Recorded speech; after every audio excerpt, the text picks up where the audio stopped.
Oke, kita langsung aja ke bahasan kedua yang lagi rame terkait ini rektor PA ini. Mbak Rektor ini dari narasinya kayak seakan-akan meremehkan, kayak menganggap bahwa dunia muslim yang dikatakan sebagai kaum gurun dari mahasiswi yang memakai tudung kepala ini kayak dunia yang tertinggal, kolot dan kuno gitu. Nah inilah kata saya tuh perlunya belajar sejarah ya.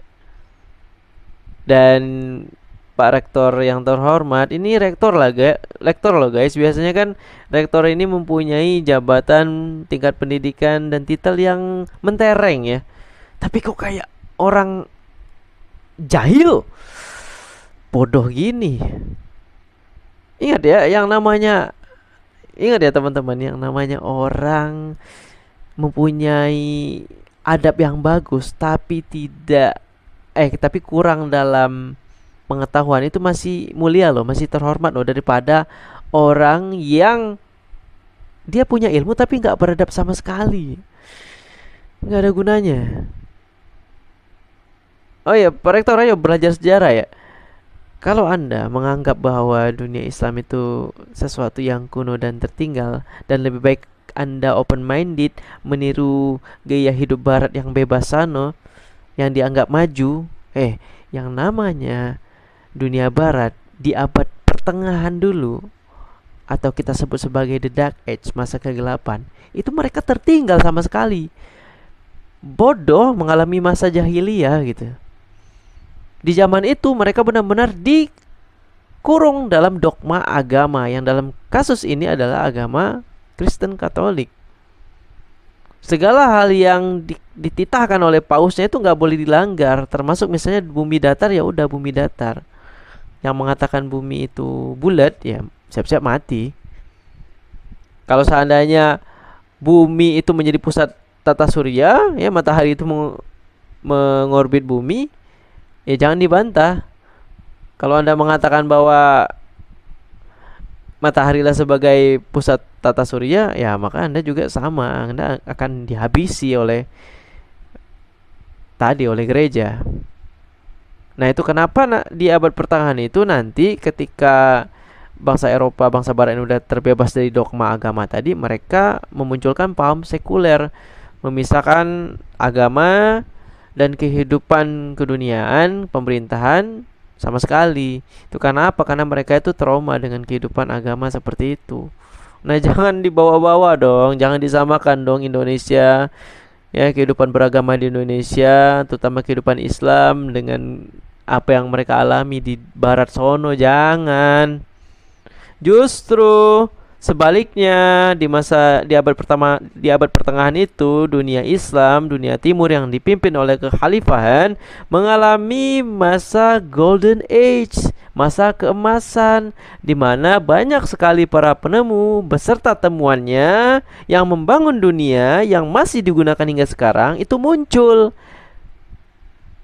Sebut saja misalnya seperti Ibnu Sina, yang oleh dunia barat dikatakan sebagai Avicenna, itu bapak kedokteran modern. Banyak diakui, bahkan bukunya seperti Canon of Medicine itu dipakai hingga sekarang jadi buku babon, dijadikan rujukan. Penemu lain misalnya Abbas Ibnu Firnas. Kalian kan taunya penemu pesawat terbang itu proyek bersaudara kan? Nah, justru Abbas Ibnu Firnas ini jauh sebelum proyek bersaudara sudah menemukan alat untuk terbang, bentuknya kayak sayap, kayak kostum burung gitu. Beliau berhasil terbang beberapa saat sampai akhirnya jatuh dan mematahkan tulang punggung beliau. Tapi beliau yang sudah menemukan alat terbang itu. Atau misalnya Al-Khawarizmi, ahli matematika. Kalau kalian familiar dengan rumus aljabar, nah itulah yang nemuin. Atau apalagi ya, misalnya nih ilmu saya nih, kesejarahan. Ada yang namanya Ibnu Khaldun. Beliau itu bapak historiografi, penulisan sejarah modern. Beliau juga ahli di bidang ekonomi, sosiologi.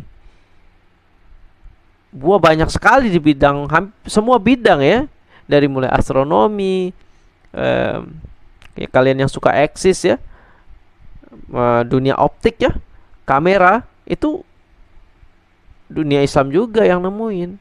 Nah, nanti dikembangkan oleh dunia barat, dan entah kenapa fakta sejarah ini seakan-akan ditutup-tutupi.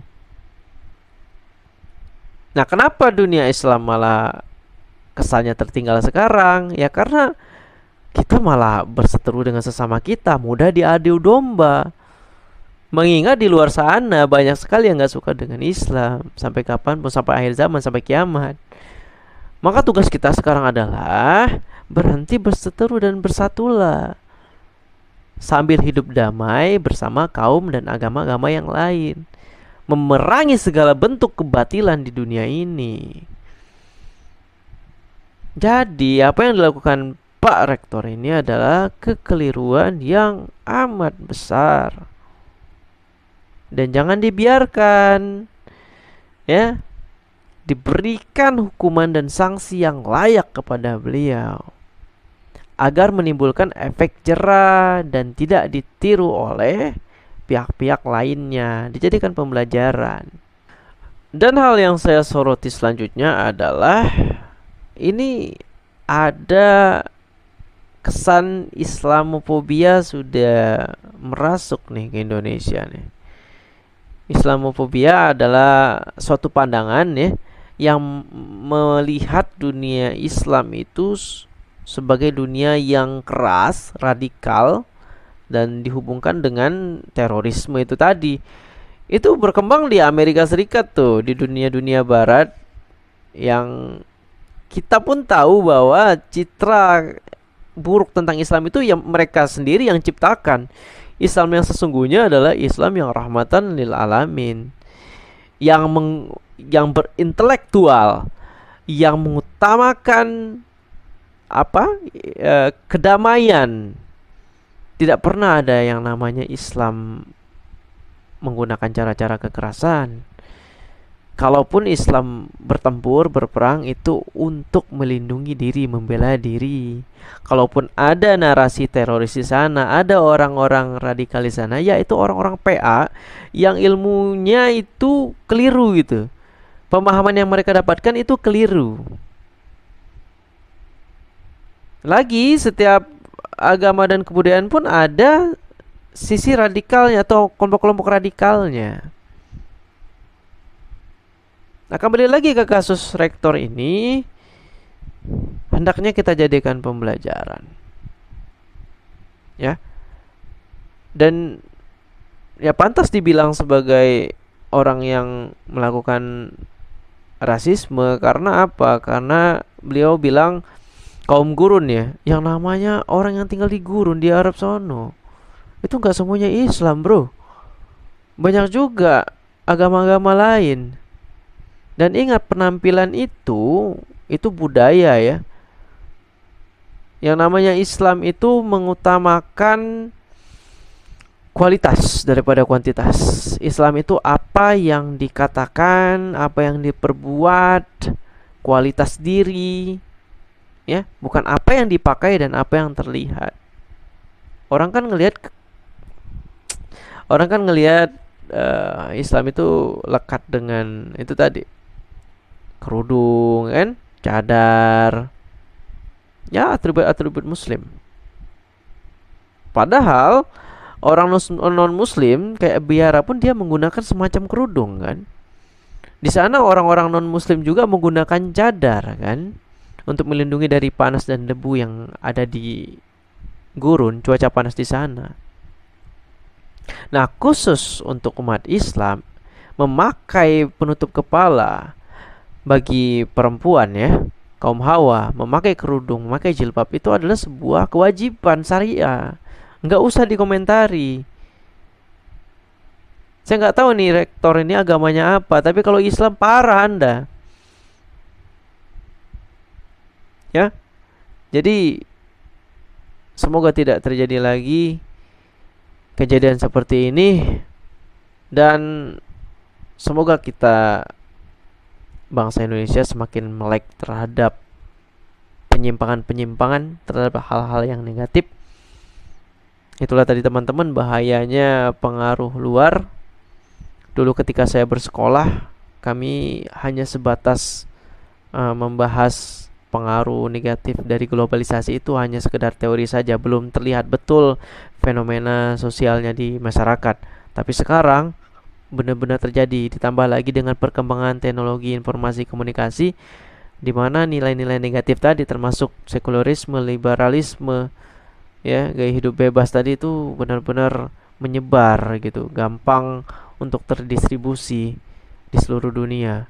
Ya, tinggal bagaimana sekarang agama yang membentengi kita, ilmu pengetahuan yang membantu kita untuk memfilter segala hal yang buruk, itu kita gunakan dengan sebijak-bijaknya. Itu saja, harapan saya membuat video ini agar kita semua mempunyai persepsi yang sama dan generasi muda bisa mengambil hal-hal yang baik dari apa yang saya sampaikan. Itu saja, akhirul kalam. Wassalamualaikum warahmatullahi wabarakatuh. Dan mohon maaf kalau ada salah dalam penyampaian saya. Sampai jumpa di konten-konten selanjutnya. See ya.